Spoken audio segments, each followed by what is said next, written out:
Hello, everyone, and welcome to How to Just Start, an Entrepreneurial Student Spotlight. Thank you so much for being here. My name is Bailey Dating, and I am the Senior Program Coordinator for the Student Outreach and Engagement Team at the J. Orrin Edson Entrepreneurship and Innovation Institute. If you are unfamiliar with Edson E+I, we are an institute at ASU that provides access to entrepreneurship in perpetuity for students, faculty, staff, and the Phoenix metro community. The Edson E+I Institute provides a vast array of programs and resources to help people pursue their ideas and generate new enterprises ranging from for-profit and nonprofit startups to new research ventures and more. Today, you will hear from 4 ASU student entrepreneurs who have engaged in varying entrepreneurial resources during their time at ASU to help them bring their ideas to reality. At Edson E+I, we believe that storytelling is really powerful. So today we hope that you join us in listening, learning, and being inspired by your fellow Sun Devils. Before we get started with introducing our panelists, I will note a few housekeeping items. So first, please do utilize the chat function for all of you online to connect with others who are tuning into the webinar. And also hello to everyone who is in person at the watch parties. We know you might not be able to engage in the chat, but hope that you can engage in conversation with each other. We will be having time at the end for Q&A. So if you do have any questions throughout the event, please do use the Q&A function rather than the chat, just to ensure that your question will be received and not get lost in the chat function. So if you're using the chat, make sure that your to is set to everyone. So not just hosts or panelists, so that we can all see your message and we can respond. So with that, we will go ahead and introduce our panelists. With us today, we have Sneha Pujani. Sneha is a recent ASU graduate from the Global Management Master's Program. She has a social enterprise, Eldonari, that focuses on language empowerment. During her time at ASU, she was involved with Venture Devils, Tour, and T-Bird Toastmasters. We also have Mary Pardee. Mary is a PhD student in the Molecular and Cellular Biology program and is part of Dr. Q Mason's lab. She graduated with a bachelor's degree in molecular biosciences and biotechnology in 2018, along with a minor in business and a certificate in applied business data analytics.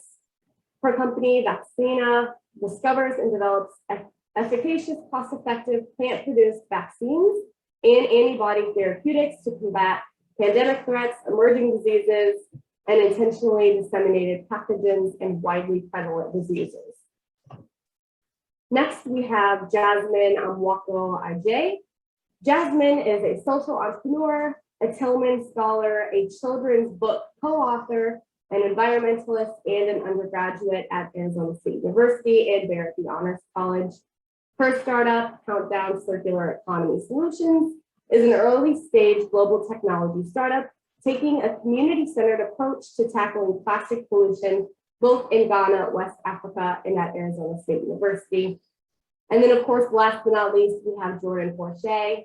Jordan is a senior in the Technological Entrepreneurship and Management program and is the Entrepreneurship Catalyst for the ASU Polytechnic campus. His consumer electronics startup, Forshay Technologies, specializes in thermal management solutions for mobile electronics. We have so many different ideas and startups going on, as well as both from varying majors and backgrounds, and we are so excited to have you all here today. We are going to have some formal questions, and then, like I said, we'll have time for Q&A. But to begin, our first question is for all of the panelists. We'll begin with Sneha. Tell us a bit about yourself, your venture, and the ASU resources that have helped you along your entrepreneurial journey. Thank you so much, Bailey, and thank you for having me here. I'm Sneha, I'm a recent ASU graduate master's in global management from Thunderbird School of Global Management. Any T-birds out there? Hi there. I miss all of you. I'm an engineer and project manager by training. I'm from India, born and raised. And my venture is a teeny tiny one, which is almost 8 months old now. I'm very proud of it. It's called Eldonari. It's a language empowerment program. We work to make language comfortable for kids and adults across all across the world. We are basically working in India and Jordan for now. We are hoping to work in Brazil and Saudi Arabia in the near future, so fingers crossed. And ASU has been fundamental in my journey. Mostly Venture Devils has been great. It gave me the mentors that helped me align everything, and everything, I mean literally every single thing. Dastor is Thunderbird newspaper. I used to write for them, and they gave me the scope and the freedom to explore new things. And of course, Toastmasters, because you need to speak up, right? That is one of the things I've discovered as an entrepreneur.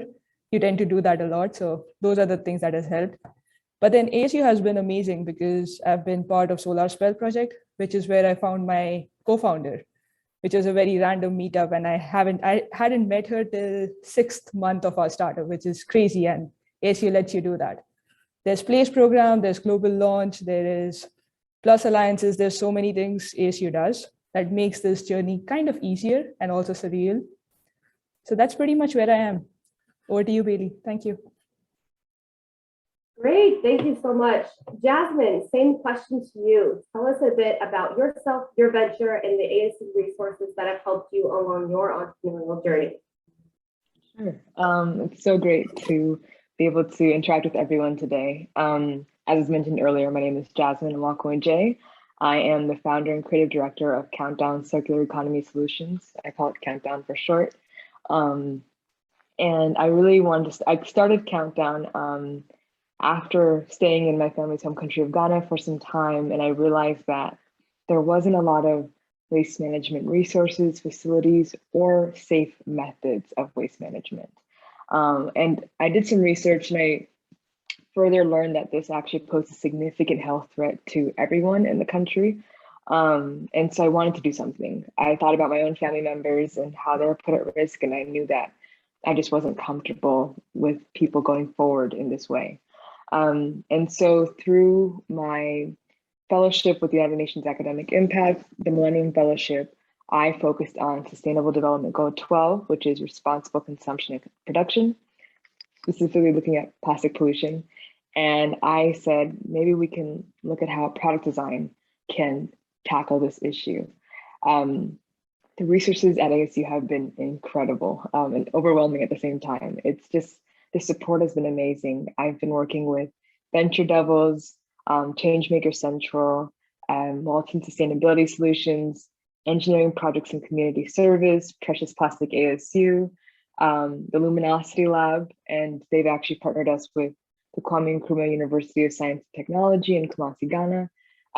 So we have several different student teams working on different product projects, and that's been so much fun.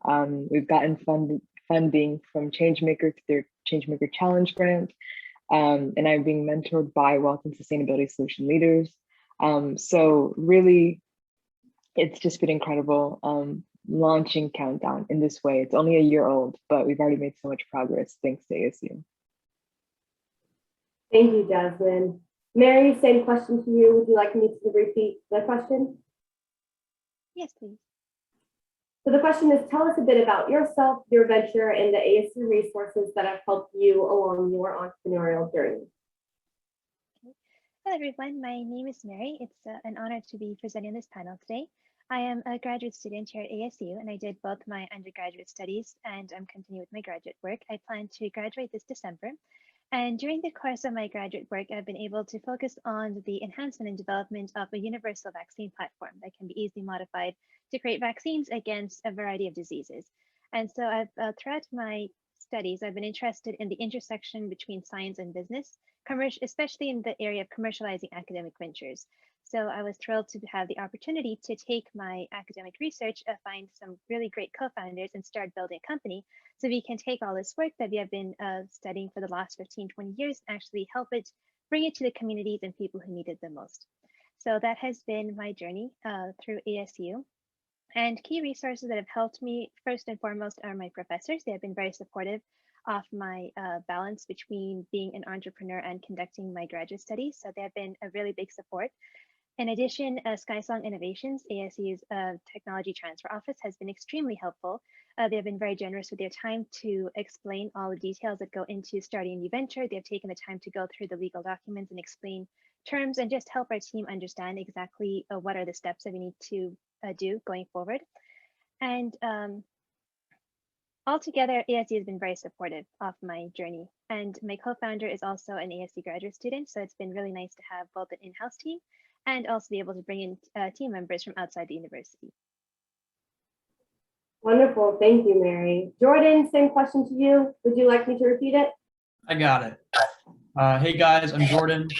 A little bit about me. I am a senior in the TEM program. I saw Jason put in something in the chat. TEM's amazing. I really recommend you check it out for a minor if you're a new student. It's such a great program. I am majoring in TEM and I'm a senior, and it has been incredible. And I'll get a little bit more into that later. But a little bit about my venture. So I started my company in October of last year. It was originally called Westing Tech, but for legal reasons, I've had to change the name. It's now Forshay Technologies. And essentially the thing that was the genesis for my inventions and my company's goal was the fact that I was really annoyed, to say the least, that my phone would keep overheating here in Arizona. It was not only annoying, but at one point I had an incident where I was stuck on the side of the road. The car's radiator had broken and I couldn't make any calls because my phone was overheating. And at that point I realized not only is this an inconvenience, but your phone overheating and not being able to manage itself thermally is dangerous. I mean, I was okay, but I don't know if my grandma would have been okay for 5 hours out in the heat. So that's why I've really been working on my products, because it's something that'll help everyone. So I have 2 products I'm working on right now. One of them is a wireless charger that actively cools your phone. So the benefits of that would be that it'll charge faster because your phone won't throttle itself for thermal reasons. And it's easier on the battery when it charges. So your phone's just gonna last a lot longer in the long run.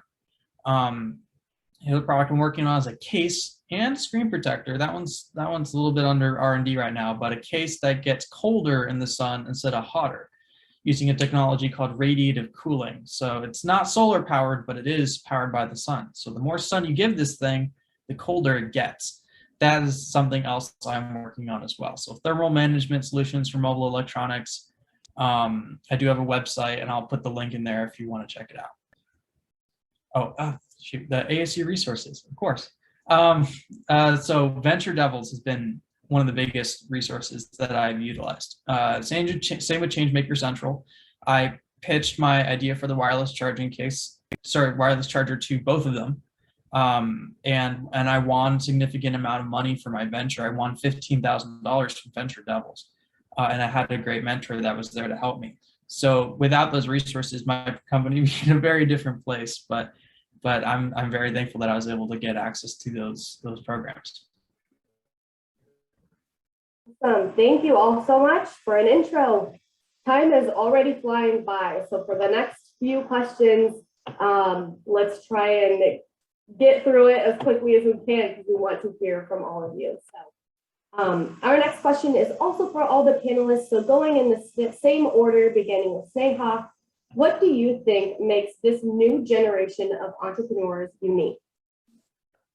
Cool. It's great being the first one to go because I get the lowest hanging fruit. So sorry, guys. I think what makes this generation of entrepreneurs unique is that we have a tendency to question everything around us, and then the resources and the data and the networks to actually find the answers, be it the issue of sustainability or circular economy, or what do we do with all the plastic around us, or we need better vaccines, or my phone is heating up, come on, I'm in Arizona.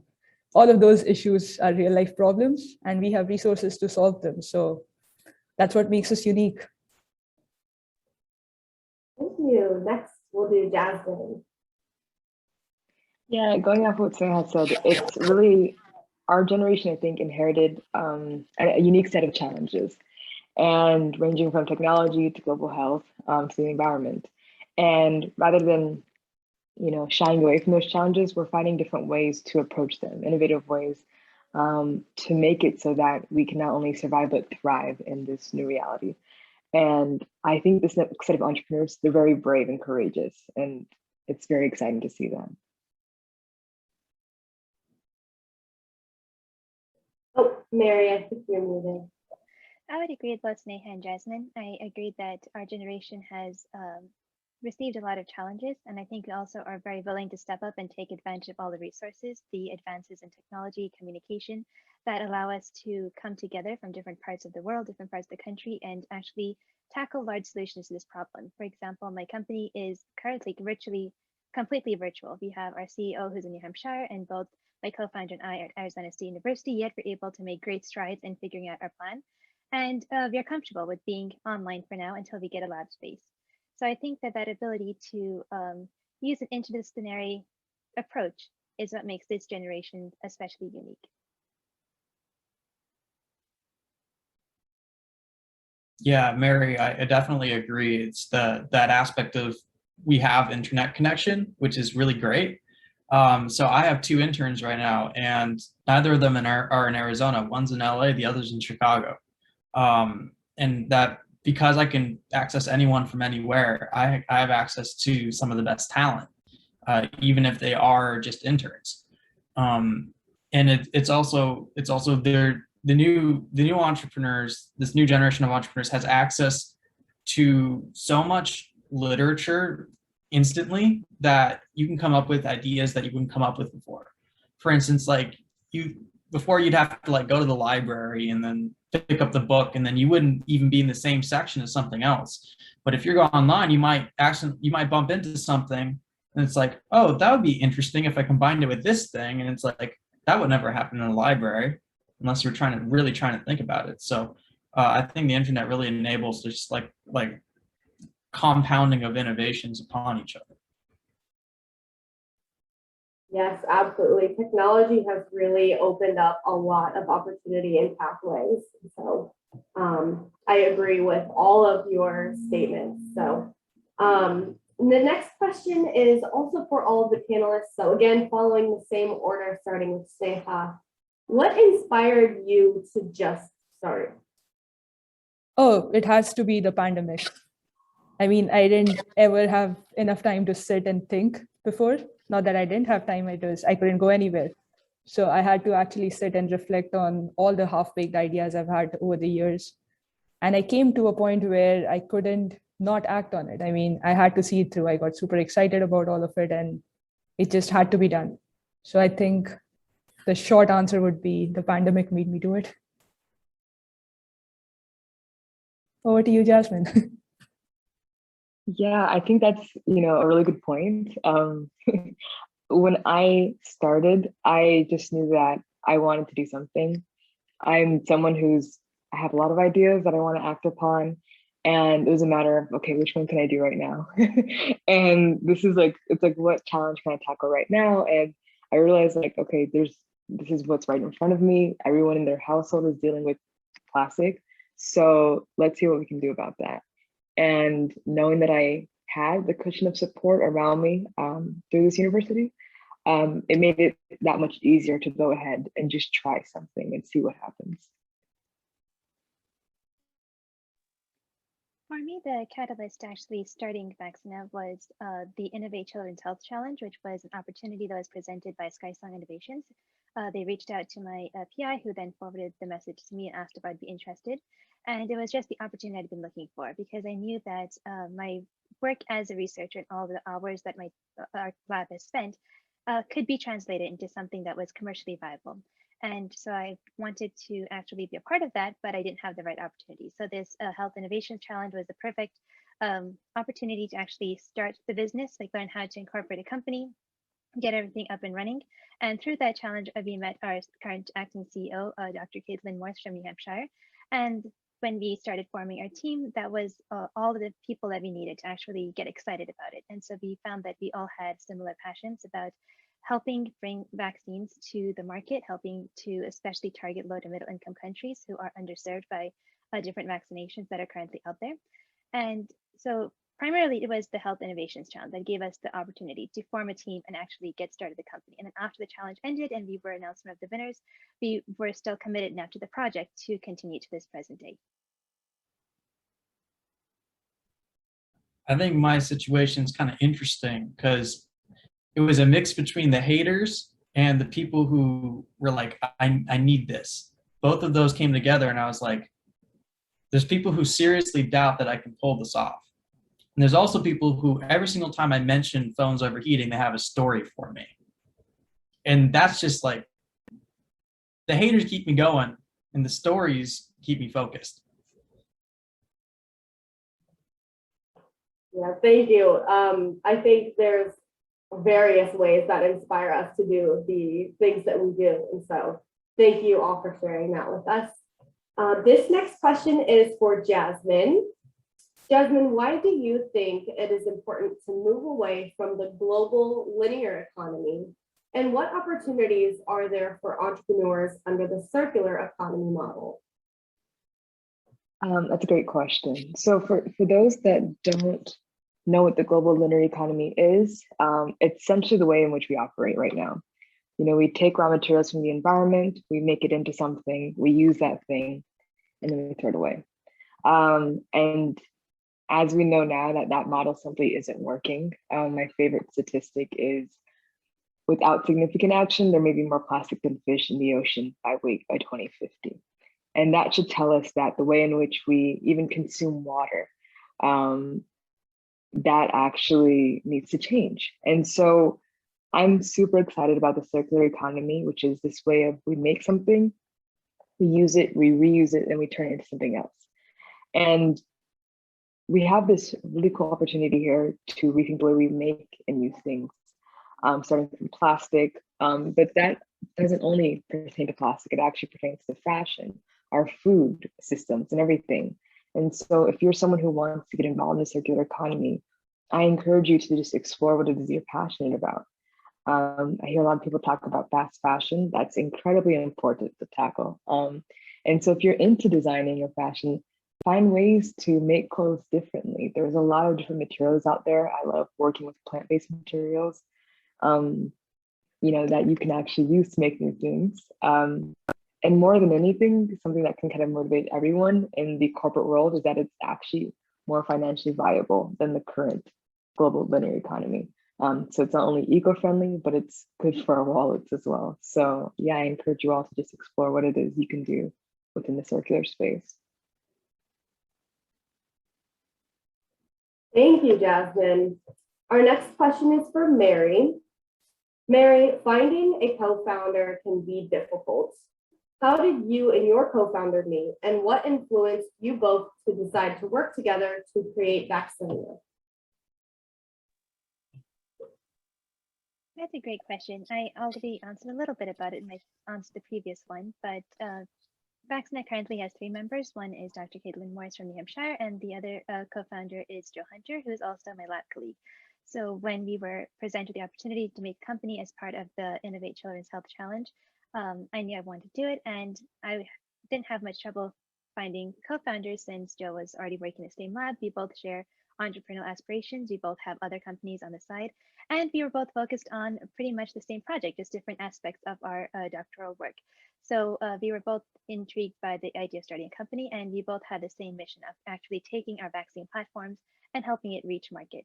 So when we met Dr. Morse, who has some business and entrepreneurial experience as well, that formed our core team. So we met through the challenge, and we both had a singular mission about focusing on HPV, tackling the statistics of HPV in low to middle income countries.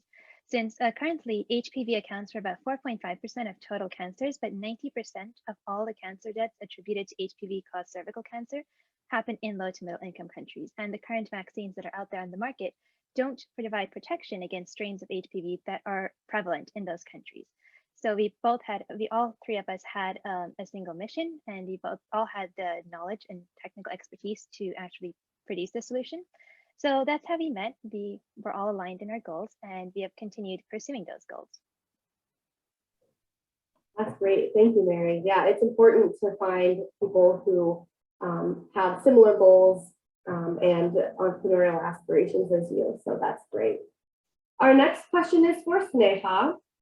What were some challenges that you faced as a social enterprise venture, and how did you work through them? Sure, this is one of my favorite questions, so thank you for that. I would like to focus on two basic challenges we had. The first one was identity. So when I say my organization teaches English to kids and adults in India and Jordan, people automatically assume that we are an NGO and that we are not for profit. And you're sort of sidelined, you're not taken seriously. It's assumed that I'm going to ask for grants or favors or volunteers just in my next sentence. And that kind of undermines the whole idea of being a social enterprise.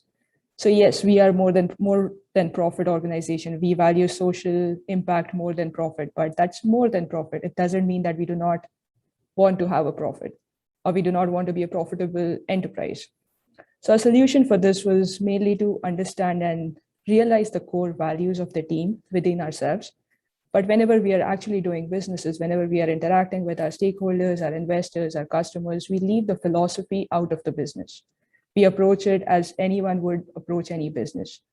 And inadvertently, whenever people assume that it's an NGO, we gently correct them that not really. I mean, we want to be self-sustained. We want to travel the world and do all the good things you're supposed to be doing while making a good change. The second thing is marketing. This was a realization that came in that you cannot really bore people into buying from you.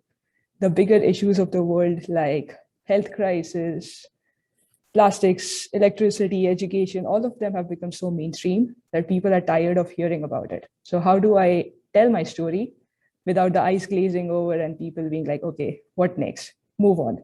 So unfortunately, I do not have a solution for it yet. How do we market ourselves without people sort of saying, we see it, there's a gap. Yeah, the system is broken. Yeah, we need to make a change. This can be said for pretty much all four of our enterprises here. That doesn't make it unique. And unfortunately, that is the story. So any help, any suggestions are more than welcome. How do I tell my story without people being like, yeah, what next? Over to you. Yes, thank you, Sneha. It can be a little difficult because, you know, people are passionate about different things. And so when you're really passionate about something, you're going to be, you know, all in with your ears peeled and eyes peeled and all the things. And not everyone has the same interests and same passions. And so, yeah, it is difficult to share that with others. So our next question is for Jordan. So Jordan, being an entrepreneurial catalyst, what have you learned in your entrepreneurial journey so far that you can bring to your work as a student leader on campus? And vice versa, what have you learned as a student leader that you can apply within your entrepreneurial journey? Yeah, I mean, a lot of it is time management because as an EC, I'm always scheduling stuff. I'm scheduling meetings and trying to schedule webinars and all that stuff with students across campuses and on Poly. And that takes up time in my calendar, and you got to make sure, yeah, entrepreneurial catalyst. You got to make sure to not double book yourself. And you also got to make sure you have enough availability to help these students because a lot of students, they work a 9 to 5. And they have to do online classes in the afternoon and they're totally booked and they want to start a business. It's a lot for them. And if I can help them in any way, I do want to try and make time for them. So I do try and keep my calendar pretty open for them.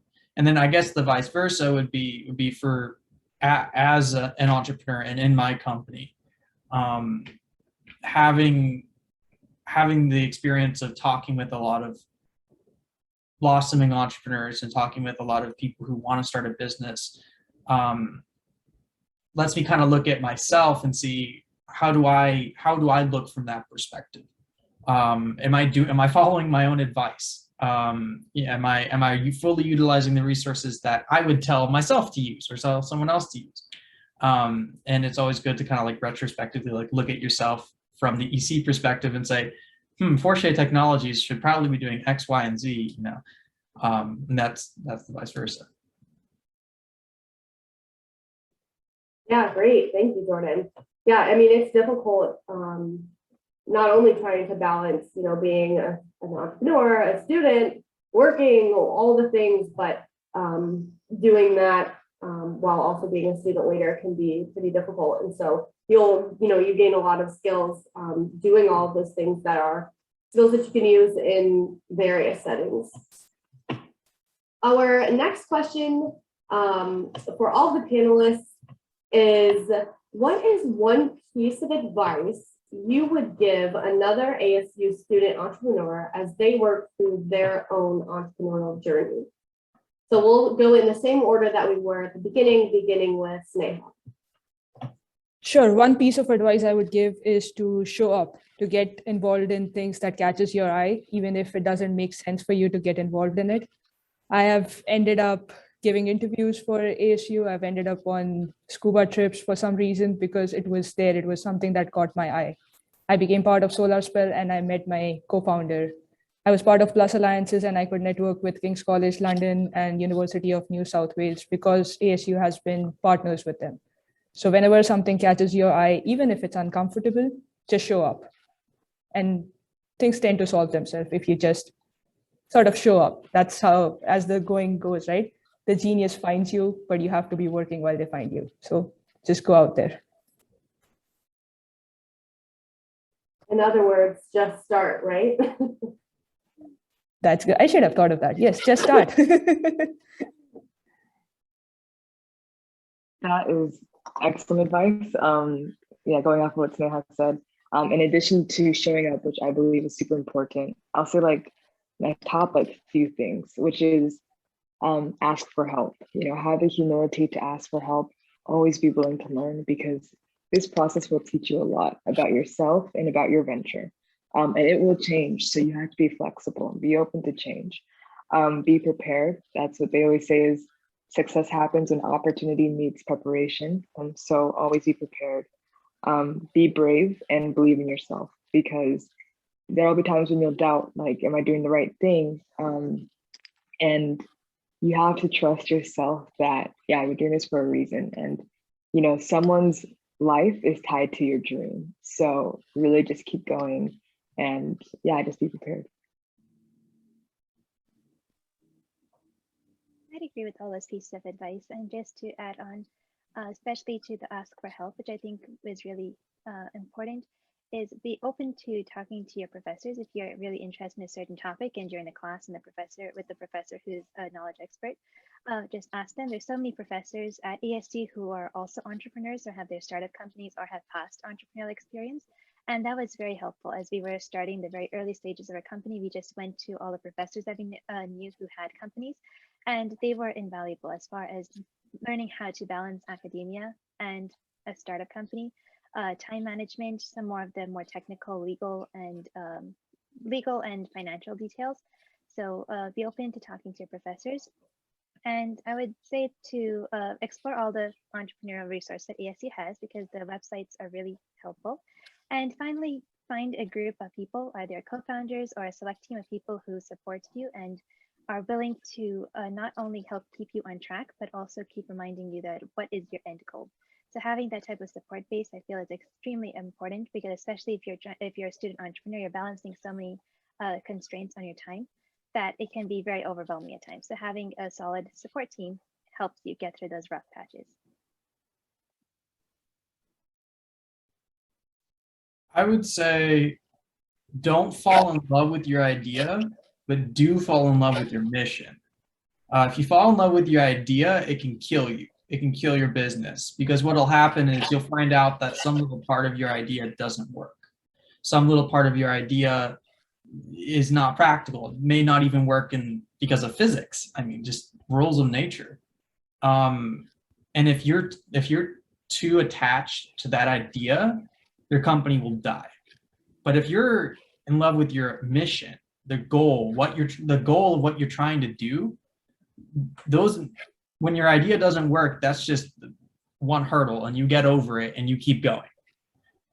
My company, when I first was doing prototyping, I was in love with the idea of a certain order of stacking materials for my wireless charger.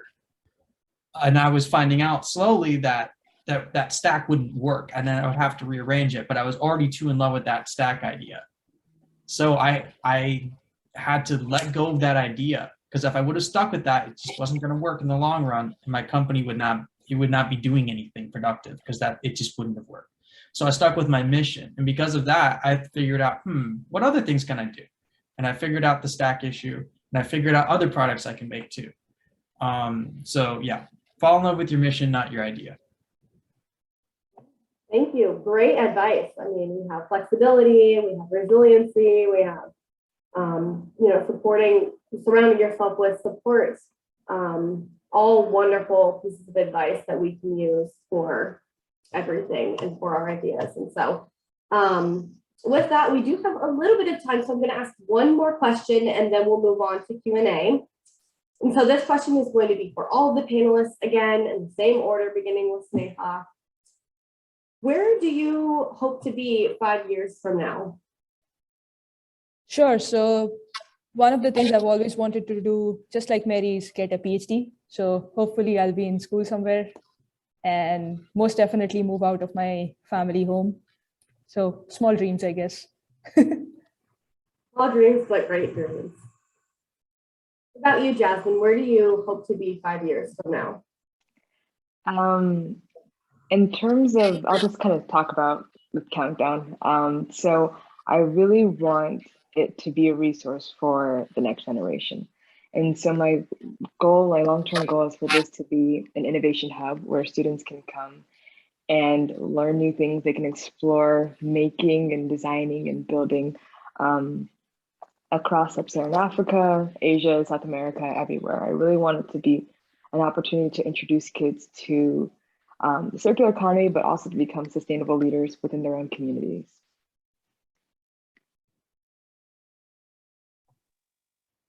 For me, in 5 years, I still envision myself being the CSO, the Chief Science Officer at Vaccinum. And hopefully by that time, we would gain the funding, we'd have an established lab space, and we'd be well on our way to getting our first product, which is our HPV vaccine, into clinical trials. That would be the dream. And I would also expect to see our company start branching off into building vaccines for other global threats, and just conducting a lot of R&D for these vaccine candidates, and then properly bring them along the commercialization pathway. 2026 Jordan, what will he be doing? I definitely am going to continue growing my current company.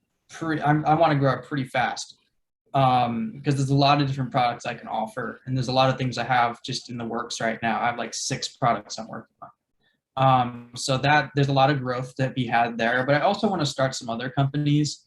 There's a lot of other things that I'm interested in that I could expand into and really have a fun time doing. Like I want to do like energy-based weaponry. That stuff's pretty cool. I want to work on stuff for like maybe electric cars, which my current company could also just do stuff for, because a lot of that batteries need to be cooled, motors need to be cooled. I make stuff for cooling, mobile electronics, so it works out. So yeah, there's a lot of stuff for me to be doing. 2026 Jordan's probably going to be very busy. Wow. Well, thank you all. Big dreams, little or small or big.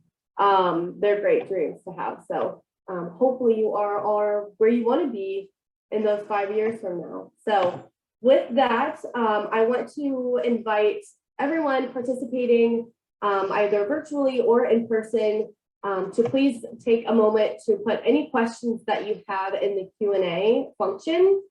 If you are in person, I would invite you to head up to the facilitator or the host that is in your room, and they will help you input your question into the Q&A function. And so with that, we do have some questions available. So the first one is from Gabriel, or I hope it's Gabriel. Apologies if it's not pronounced that way. And they gave us a bit of background. They are in the W.P. Carey School looking to learn about photography and videography without adding an entire minor. And the purpose of them wanting to learn that skill is to help them be effective in the clothing brand that they were trying to make.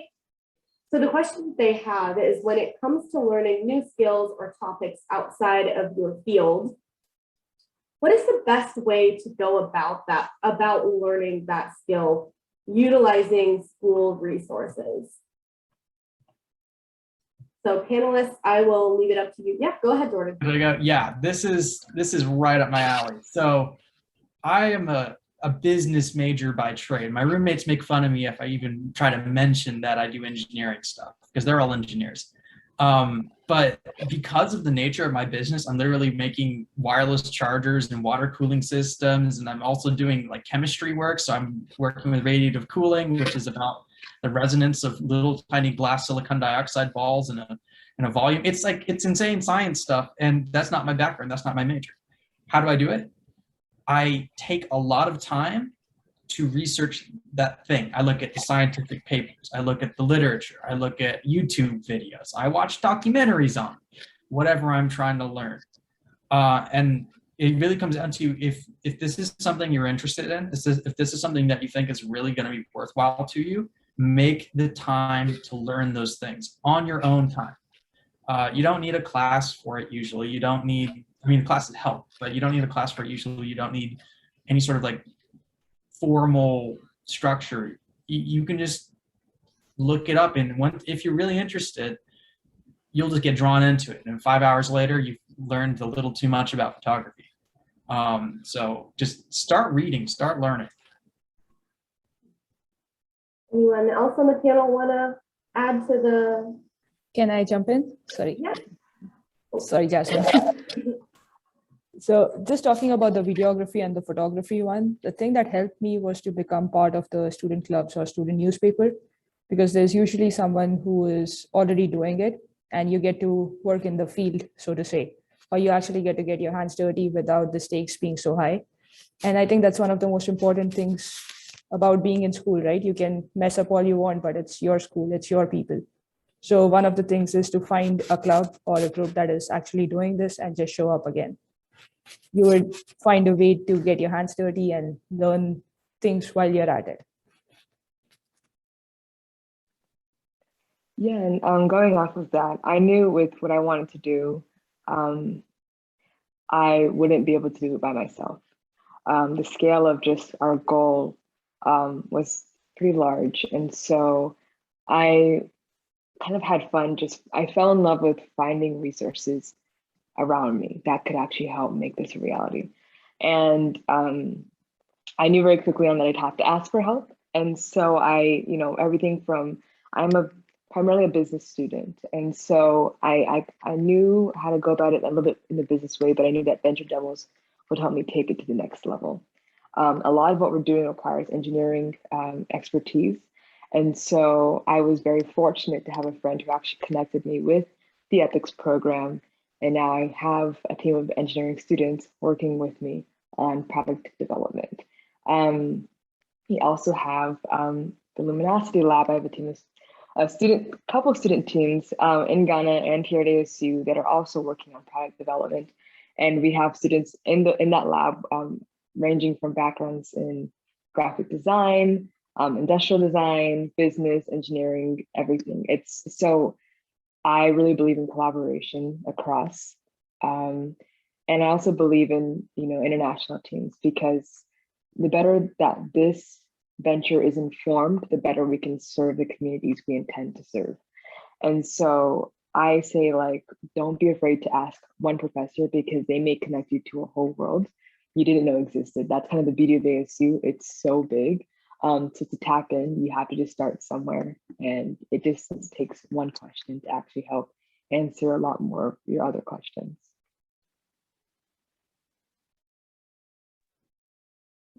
Thank you, panelists. Our next question is from Sylvia, and they want to know, well, you don't have to answer maybe this exact response, but how much money did you have to invest in your ventures? And did you have to take out loans or seek out investors, such as through family or friends, to help fund that? And this is for all the panelists.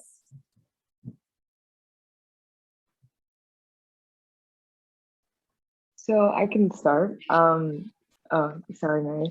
Mine is very quick. It's I've been applying for grants. You know, Changemaker. That's kind of what's made it possible. And fortunately, we're in very much the development phase. So we haven't really required too many funds yet because we have a lot of resources on campus. I was going to completely agree. Grants are what keeps our company, or what we're currently working on fundraising, because of course taking a vaccine to market is a several $million venture. So we did put in some of our personal funds just to get everything started, but applying for competitions really helps, not only because it gave us an opportunity to get exposure, but it also helped to crystallize our ideas. So by answering competition questions, you're able to figure out exactly what are we targeting in the most narrow way possible. So yes, we did have to do some personal investments, but primarily we're focusing on grant applications. Another important thing why we didn't want to put too much of our personal funds is because we wanted to make sure we had proper market validation. So before putting in all our personal money, we wanted to make sure that was a good fit with our product and the current market. And for that reason, we are steering more towards applying for grants and hopefully start investor fundraising soon.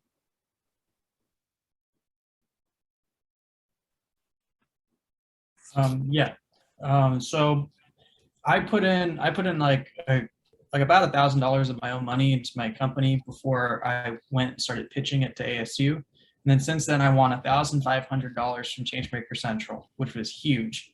And then about a few months later, I pitched to Venture Devils. I pitched for $5,000 and I received $15,000, which I'm still using. And it's incredible. Like I'm literally about to order some CNC machine parts that I'm going to plug into my prototype. So I definitely would recommend, if you can, put in a little bit of your own money, see where it takes you. And if you really want to continue what your idea, your venture, go apply to Changemaker Central, go apply to Venture Devils. Doesn't hurt. Exactly that. So for us, the only money that we have won, or the competition we have entered so far, was the quick pitch competition, where we won the whole $200, which gave me my website, and that's pretty much all I needed. So rest of it has been sweat equity, and we've been working with the FFF, friends, family, and fools. Those are the people who are investing in us right now, and that's been working pretty well. Awesome, thank you all. We have a next question. It's from Eric.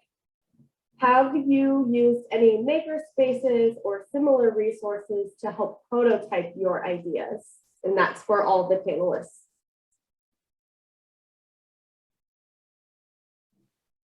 Yeah, so what's super exciting is we've actually been working with a few maker spaces here. There's some that like we're actually going to start using at Poly, but you know, the Hayden Library, if you don't know, it has a maker space on the 3rd floor. So even if you want to do some quick 3D printing prototype, which is what I'm largely working with right now, that's very accessible. And there's a few I'm using some through the Luminosity Lab. It really depends on like what you're trying to do, but ASU has a lot of various ones that can serve various different projects. Yeah, I'll just say that like Poly, we have the Innovation Hub, which is an amazing place to just start working on something. They have literally everything. They even have like metal 3D printers in there, I think. And it's just incredible. And you can ask the staff for help on anything. You can get training on almost any of the machines in there. And it's a big space, so you can have like a whole table, like a big table for yourself. Just plop down your whatever you're working on and just get to work in there. It's a really great space, and that's on the Polytechnic campus. Yeah, that's a good resource. I haven't used any, so sorry. Not everyone needs a prototype for what they're doing, so. Ooh, okay, great question. I will add too, actually, to kind of go back to Gabriel's question. There's at least one makerspace on every ASU campus that US students can utilize for free.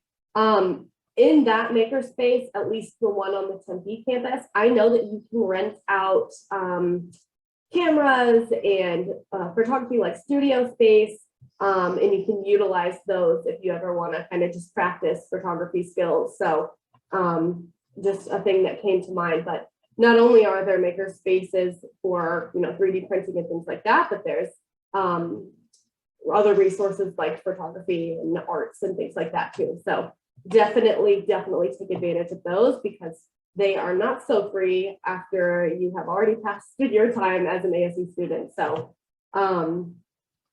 thank you. I think we have time for one more question.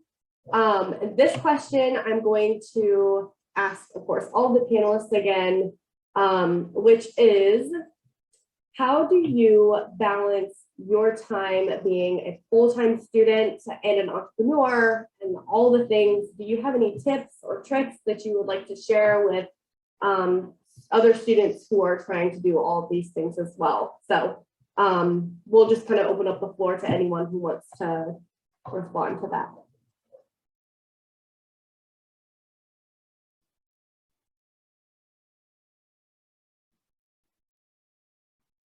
Yes, so I'm no longer a student, so I'm sorry, but yeah, I'm curious to hear how everyone else is doing this. Yeah, it's not easy. I won't even lie. You have to find time to, because oftentimes, once I complete like my homework and other tasks, I can easily spend hours at night, what if we start working on this, sending emails, trying to organize different meetings and stuff like that. So I think really prioritizing what's most important to you is huge, and holding yourself accountable by having some goals set, for the next 3 months, I want to just work on this project, or ask people for feedback. It's like, what do you think as an entrepreneur should I focus on right now? What will kind of ensure our success in this stage? And from there, you focus on that thing, and you make time for it. And so that really means maximizing your day, efficiency apps. If you have anything that has like any sort of task management apps or anything like that, I think that makes a huge difference. Utilize your calendar, and also make time for rest, because otherwise you'll burn out, and then you're not productive in any area. And so you have to really take care of yourself as well. Yeah, I definitely agree with that. And for me, it's like, if it's not on the calendar, it is not going to happen. It doesn't exist. If it's not in my reminders, I will never do it. So really be taking advantage of the tools you have, calendars, reminders, whatever it may be, to keep yourself accountable and have a clear picture of what you need to be doing in the short term and the long term. Another thing is, it's not just you're balancing student. I think Jasmine touched on this. It's not just balancing being a student and an entrepreneur. It's being a student, an entrepreneur, a friend, a family member, and being yourself. You got to figure out how to balance all those things together. Otherwise, like Jasmine said, you will get burnt out and you won't be productive in any of those. So really set hard blocks in your schedule. Like, okay, after this amount of time, I know I will not be productive in this thing, so I will just not do that thing. It's like, you can't be working on your business 24/7. You got to sleep, you got to eat dinner, got to work out. So always be setting time in your calendar to do things that you want to do. Otherwise, it's not fun anymore. I'd agree with all of those different pieces of advice, especially the calendar. That's the only thing that's probably the most important thing that helps me get through everything. I try to schedule at least a week in advance, because I know what are the meetings that have to be done, what are the lab experiments that I have to get done, how long they would take.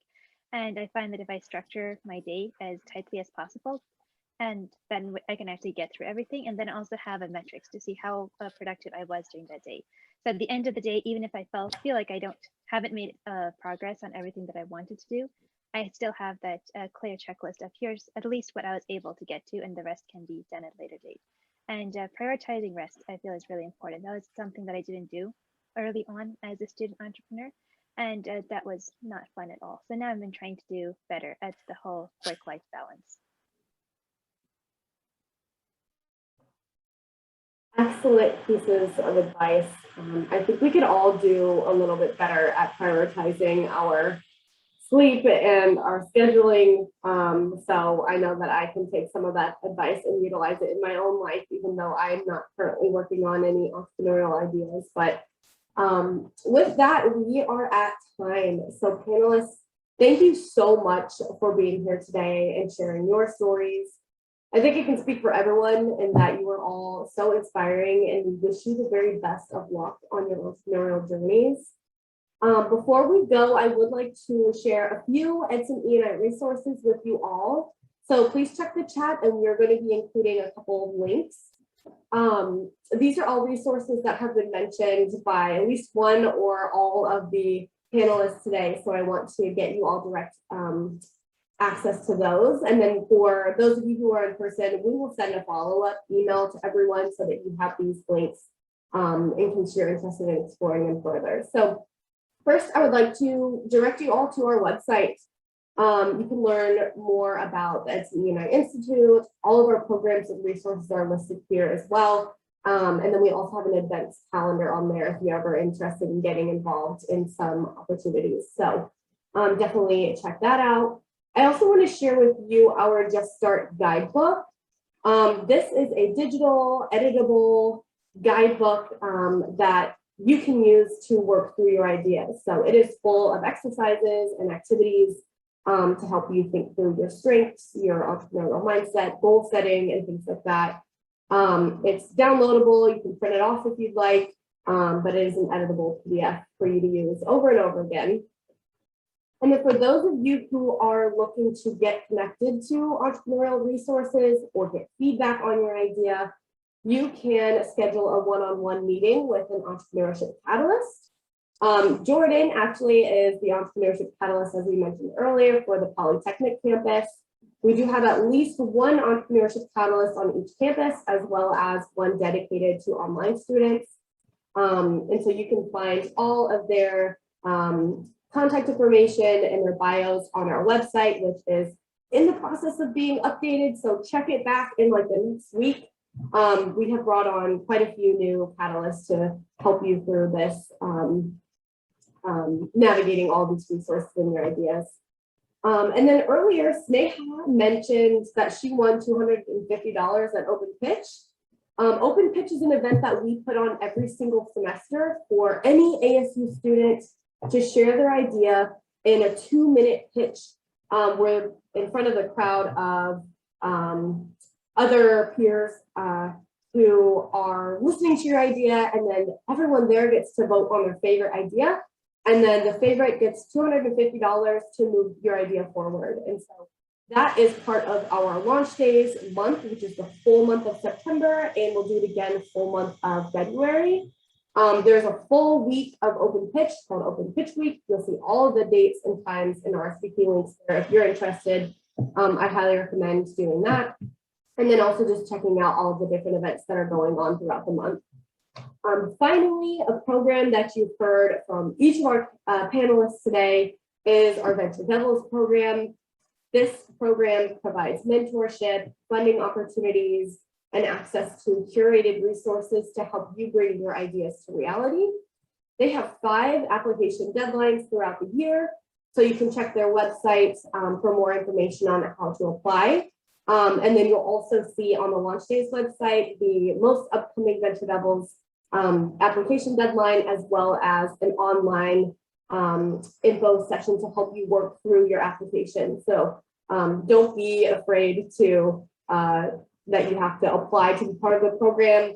The program is designed to help you perfect all of the pieces that they'll ask for in your application. So with that, we have so many other resources, but these are just some of great starting points. So if you're ever interested in getting connected more, definitely reach out to any of the entrepreneurship catalysts or any of the student engagement team, which includes myself.